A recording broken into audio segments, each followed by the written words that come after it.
એક માણસને ત્યાં યમરાજા પધાર્યા. એટલે યમરાજાને જોઈને કે પ્રભુ, હું તો હજી 25 વર્ષનો છું, મારે અત્યારે આવવાનું?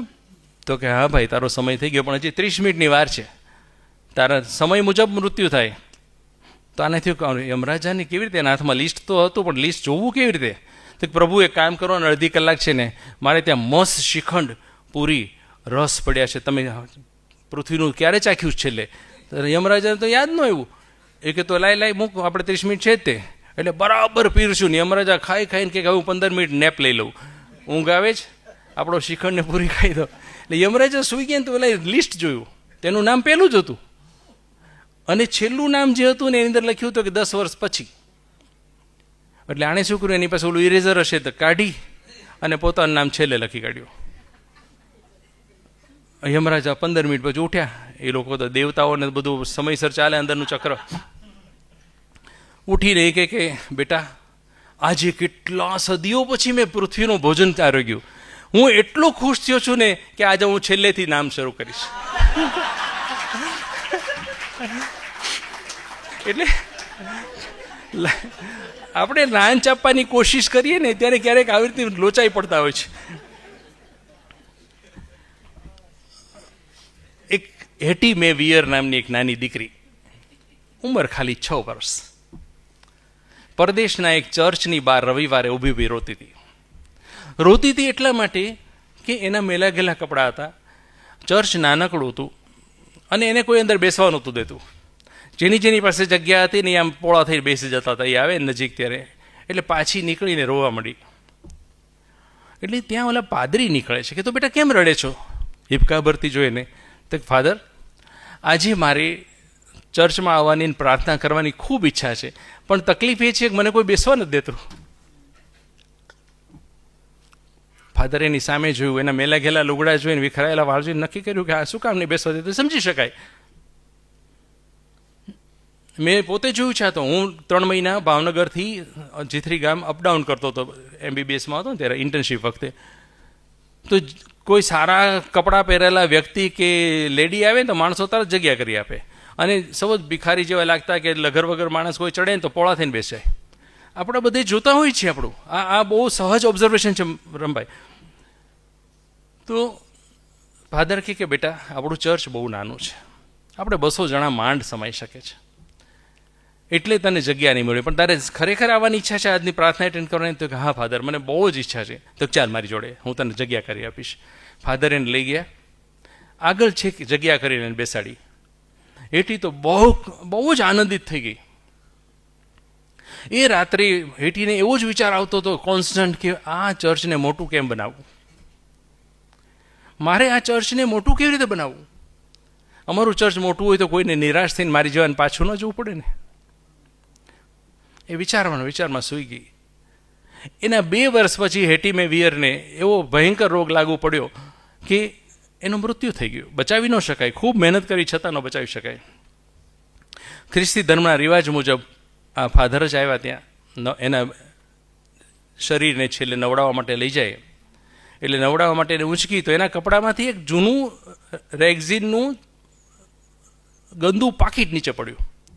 તો પાકીટ ખોલીને ફાધરે જોયું તો એની અંદર 57 સેન્ટ, એટલે લગભગ 40-45 રૂપિયા થયા. બરાબર, ખબર નહીં આ ડોલર વધ્યો હોય તો કે ઘટ્યો હોય, બરાબર, પણ એ 57 સેન્ટ એટલે વધીને એટલા રૂપિયા થયા, 45 રૂપિયા જેવું થયું. એ અને એક નાનકડી ચિઠ્ઠીમાં ગડબડી અક્ષર લખ્યું હતું કે આપણું ચર્ચ ખૂબ નાનું છે, એના લીધે મારા જેવા ઘણા બધાને પાછા જવું પડે છે, પ્રાર્થના નથી થઈ શકતી, પ્રાર્થના સાંભળી નથી શકાતી, એટલે હું ઈચ્છું છું કે આપણું ચર્ચ મોટું બને. એના માટે 2 વર્ષથી આ પૈસા બચાવું છું. 2 વર્ષમાં એને ખાલી આટલા સેન્ટ જ બચાવ્યા હતા. 57 સેન્ટ. ગરીબ દીકરી જેને કપડાં નથી, ખાવાનું નથી, એને કેમ બચાવ્યા હશે? ફાધર હલી ગયા. ત્યાં હાજર બધાને ખૂબ રડવું આવી ગયું જોઈને, સાંભળીને. અંતિમ ક્રિયા પતી પછી ફાધર એના પિતાને કહે કે હું આ લઈ જાઉં, કાલ હું આ ચર્ચમાં વાત કરીશ. તો એના પિતાએ કાગળ અને 57 સેન્ટ આપી દીધા. બીજી રવિવારે ફાધરે વાત કરી કે જુઓ, આ દીકરીની વાત તમને કહું છું, તમે સાંભળીને ભૂલી નહીં જતા, આ વિચારમાં રાખજો અને આ તમારા મગજમાં રાખજો અને હૃદયમાં રાખજો કે આ આપણે જરૂરિયાત છે. હવે નસીબ જોગે તે દિવસે એક પત્રકાર ત્યાં હાજર. પત્રકારો સારું કામ એ ઘણું કરતા હોય છે.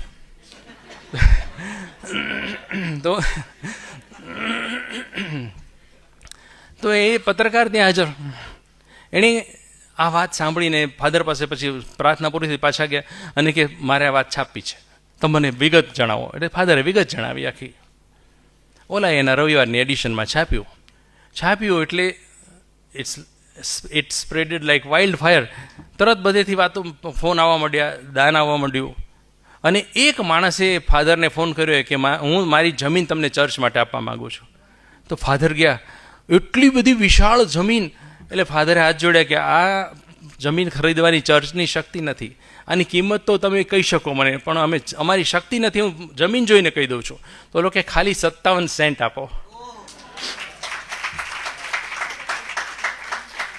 એટલે 57 સેન્ટ આપ્યા અને જમીન લખી આપી. અને એ પછી ચારે તરફથી ચેક ને મદદ ને ભંડોળ આવવા માંડ્યું. ફક્ત 4 જ વર્ષની અંદર 2 કરોડ રૂપિયા ઊભા થઈ ગયા. અને આ 2 કરોડ 1900ની સાલના, અત્યારના નહીં. એટલે અત્યારે તો અધધ થઈ જાય ને, એટલું બધું. કારણ કે હું 1978માં ભણતો ત્યારે ડોલરના 9 રૂપિયા હતા, બરાબર. તો અત્યારે વિચાર કરો કે શું થાય. અને એ ભંડોળમાંથી આજે ફિલાડેલ્ફિયા શહેરની અંદર ટેમ્પલ બાપ્ટિસ્ટ ચર્ચ નામનું ચર્ચ ઊભું છે. એની સિટિંગ કેપેસિટી છે 3300. એની બાજુમાં જ તે ટેમ્પલ યુનિવર્સિટી છે કે જેમાં હજારો બાળકો ભણીને સ્નાતક થયા છે અને હજી ભણી રહ્યા છે. અને એની જોડે આવેલી આ જ ફંડમાંથી બનેલી ગુડ સમારિટન હોસ્પિટલ કે જ્યાં બાળકોની હોસ્પિટલ છે, એને હજારો લાખો બાળકોને જીવતદાન મળ્યું છે. એક 57 સેન્ટ નિસ્વાર્થ ભાવે શું કરી શકે. આજે એ ચર્ચમાં હેટી મેવિયર અને ફાધર ક્રોમવેલનો ફોટો ત્યાં જ છે એના એક રૂમમાં. 57 સેન્ટ ખાલી કરી શકે, પણ ક્યારે? બીજા માટે વિચાર કર્યો. એટલે બીજાના માટે અપેક્ષા વગર, મારે નથી જોતું કાંઈ, કોઈને તકલીફ ન પડે એના માટે. એટલે જ્યારે આપણે અપેક્ષા વગર આપતા શીખી જશું ને, આની જેમ અપેક્ષા વગર કાંઈ કરતા શીખી જશું ને, ત્યારે યાદ રાખજો કે આપણે જીવન જીવવાની કળાનું લેક્ચર એ નહીં સાંભળવું પડે. એ આવડી જ ગઈ, હસ્તગત થઈ ગઈ. આપણી વાતનો ત્રીજો મુદ્દો છે. આપણે 2 મુદ્દા લીધા, આપીએ, કોઈની બાજુ ઊભા રહીએ, અને ત્રીજો મુદ્દો આપણો છે કર્મનું ધ્યાન રાખીએ.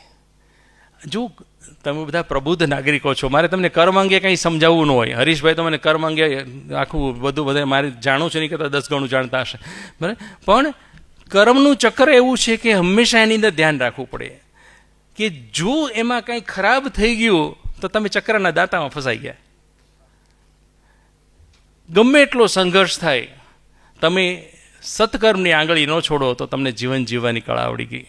મેં હમણાં એક જગ્યાએ વાંચ્યું હતું કે બસ કર્મ तुम्हारा कल होगा, और कर्म अगर सच्चाई है तो कर्म कहाँ निष्फल होगा. हर एक संकट का हल होगा वो आज नहीं तो कल होगा. लोहा जितना तपता है उतनी ही ताकत भरता है.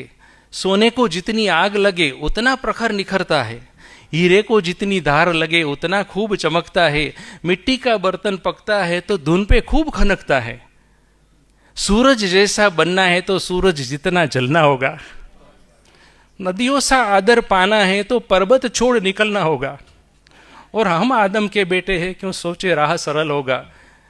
कुछ ज्यादा वक्त लगेगा लेकिन संघर्ष जरूर सफल होगा. वो आज नहीं तो कल होगा. કર્મ અગર સચ્ચાઈ હે તો કર્મ કહાં નિષ્ફળ હોગા. કર્મનું ચક્ર એવું છે ને કે એની અંદર તમે સાચું કરો તો તમને સારું જ મળે, હંમેશા, ક્યારેય નકામું ન મળે. હું બોટાદ ગામની બાજુમાં કુંડળ ગામ છે, ત્યાંના સ્વામીજીએ મને મારા પુસ્તક વિમોચન માટે પરાણે બોલાવ્યો હતો કે આવો ના આવો, મારે તમારા મનનો માળોનું વિમોચન કરવું છે. તો હું એકલો જતો હતો. કૃતિકાંત તે દિવસ સ્કૂલ નથી એટલે હું એકલો જતો હતો. તો વલભીપુર ગામ વટ્યું ને ભાવનગરથી, ત્યાં મારી ગાડીમાં પંચર પડ્યું. મને ત્યારે ગાઉટનો સખત દુખાવો હતો. હું આંખો ન વળી શકું, ગોઠણ પર વળી ન શકું. હવે વ્હીલ કેમ બદલવું? ત્યાં જવાનો સમય થઈ ગયો, મારી ગાડી અટકીને ઊભી છે. ત્યાં 2 જણા બાઇકવાળા ઊભા રહી ગયા કે વિજુળા સાહેબ. મેં તો હા. શું થયું ભાઈ, તમે ઓળખો છો મને?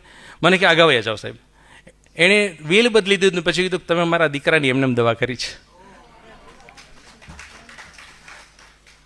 कर्म अगर सच्चाई है तो कर्म कहाँ निष्फल होगा. हर एक संकट का हल होगा, वो आज नहीं तो कल होगा. એટલે કર્મના ચક્રમાં એક યાદ રાખવું જોઈએ કે રાજા હતો પેલા. ત્યારે તો એક રાજાની જ વાત, એવા તો ઘણા બધા રાજાઓ છે.